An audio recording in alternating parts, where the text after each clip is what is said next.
जब बागेश्वर वाले बाबा धीरेन्द्र के शास्त्री पटना के नौबतपुर में पहुंचे, भाई साहब उनके वेलकम में, उनके स्वागत में इतने लोग वहां पे पहुंच चुके थे कि भाई साहब 10 से 15 किलोमीटर का लंबा ट्रैफिक जाम हो चुका था वहां पे। पोर्ट पर उन्होंने कहा कि बिहार में मेरी आत्मा बसती है, यहाँ आकर बहुत अच्छा लगा है। वहीं पोर्ट से बाबा होटल पनाश पहुंचे, जहाँ समर्थकों की भारी भीड़ देखने को मिली। जब बाबा का कथा स्टार्ट हुआ, भाई साहब कथा सुनने के लिए वहां पे 10 लाख, भाई साहब 10 लाख लोग मायने रखता है और 10 लाख लोग वहां पे बाबा का कथा सुनने के लिए आ चुके थे भाई, पटना के नौबतपुर इलाके में। तुम लोग भी समझ सकते हो 10 लाख, भाई साहब 10 लाख नंबर कम नहीं होता भाई, 10 लाख आदमी कम नहीं होता। एक 26 साल का लड़का का कथा सुनने के लिए भाई साहब 10 लाख लोग आ चुके थे। पे भैया जी बड़े बड़े एक्टर्स, एकदम पॉपुलर एक्टर्स से भी मिलने के लिए 10 लाख लोग नहीं आते भाई, यहाँ तक कि क्रिकेट स्टेडियम में भी 10 लाख लोग नहीं आते। तो और नेता लोग जनता में भाई साहब पैसे बांटते हैं, दारू बांटते हैं, मुर्गा बांटते हैं, फिर भी उनके रैली में भाई साहब 10 लाख लोग नहीं आ पाते। लेकिन एक 26 साल के लड़के से भाई साहब प्रवचन सुनने के लिए 10 लाख लोग पहुंच चुके थे भाई। और ये भैया जी 10 लाख लोगों का भीड़, ध्रुव राठी जैसे लोगों के गाल पे एकदम जोरदार तमाचा है। जो व्यक्ति ये बोलता है कि भाई हिंदू क्या ही करेगा, हिंदू सोया हुआ है, हिंदू को कुछ भी बोल दो, कोई फर्क नहीं पड़ता, खासकर बिहारियों को जो कमजोर समझता था, ये 10 लाख का भीड़ भाई साहब उसके गाल पे एकदम जोरदार तमाचा है, एकदम रेपटा मारने का काम करा। सही पकड़े हैं। बहुत सारे लोग बाबा को मानते हैं और बहुत सारे लोग बाबा को नहीं मानते हैं। ओके, इसमें कोई दिक्कत नहीं है, तुम उसको फोर्स नहीं कर सकते हो कि तू बेंचोद बाबा को मान, नहीं तो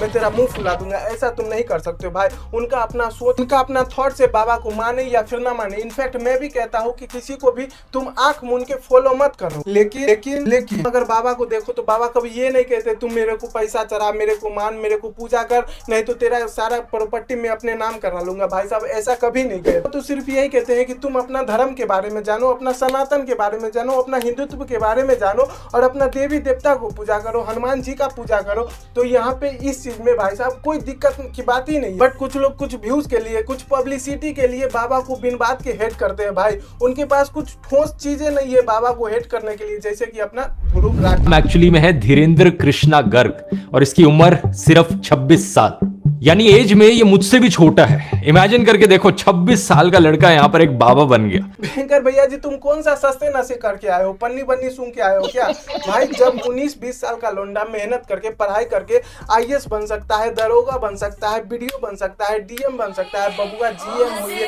BM हुई, न जाने क्या क्या बन सकता है, तो ये 26 साल का भाई इंसान ही तो है। 26 साल का व्यक्ति बाबा क्यों नहीं बन सकता भाई? समझ में आया क्या? ध्रुव राठी के वीडियोस में लॉजिक खोजना इतना ही मुश्किल है जितना कि गधे के सर पे सींग खोजना। तुम लोगों ने आज तक बोलने वाला तोता देखा होगा, बट मैं आज तुम लोगों को बोलने वाला डॉग दिखाऊंगा, कुत्ता दिखाऊंगा भाई। ये देखो, ये है जर्मन शेफर्ड ध्रुव राठी।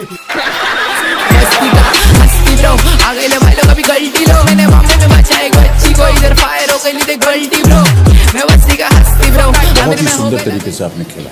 यही ध्रुव राठी द केरला स्टोरी पे बहुत ज्यादा भोंक रहा था भाई, और द कश्मीर फाइल पे भी बहुत ज्यादा भोंक रहा था। ये बोल रहा था प्रोपेगेंडा है, फलाना है, ढेकाना है, मतलब बहुत ज्यादा भोंक रहा था। तो भाई इन लोगों के लिए एक कहावत है, हिजड़े वो नहीं है जो साड़ी पहन के रोड पे घूमते हैं, हिजड़े तो वो है जो हिंदू हो के भी हिंदुत्व पे उंगली उठाते हैं, हिजड़े वो है भाई साहब। और ये ध्रुव राठी भयंकर बड़ा वाला हिजड़ा है, एकदम चूतिया। ध्रुव राठी अपने वीडियोस में लोगों का ऐसा माइंड डाइवर्ट करता है, ऐसा माइंड वॉश करता है कि भाई साहब तुम जब उसकी वीडियोस देखोगे तो लगेगा भाई ये तो फैक्ट बाय फैक्ट बात कर रहा है, एकदम सच बात कर रहा है। लेकिन जब उस फैक्ट को तुम गूगल करोगे, सर्च करोगे, रिसर्च करोगे, तो भाई साहब तुमको डायरेक्ट पता लगेगा कि ये बंदा भाई साहब जिंदा चूतिया बना रहा है लोगों का और कुछ नहीं कर रहा। तुम्हें शर्म है कुछ? यही ध्रुव राठी हमारे रामायण को, राम जी द्वारा बनाए गए राम सेतु को भाई साहब स्पाइडरमैन मूवी से कंपेयर कर रहा था भाई। कुछ लोग कहते हैं कि रामायण जो थी ये कहानी नहीं है, ये हमारी हिस्ट्री है, क्योंकि जो ब्रिज है श्रीलंका और इंडिया के बीच में वो रियलिटी में एग्जिस्ट करता है और वो एक डिस्कवरी चैनल में दिखाया था कि वो मैन मेड ब्रिज है। तो लोग बोलते हैं अच्छा क्योंकि वो ब्रिज एग्जिस्ट करता है इसलिए ये एक्चुअली में हमारी हिस्ट्री है, ये कहानी असली में हुई थी। लेकिन थोड़ा सा लोग एक लेवल तक ही सोचते हैं, उससे ज्यादा डीप नहीं जाते। Correct, they won't question. थोड़ी डिडक्टिव रीजनिंग अप्लाई करके देखो कि क्या एक मैन मेड चीज का एग्जिस्ट होना प्रूफ करता है कि पूरी कहानी असली होती है?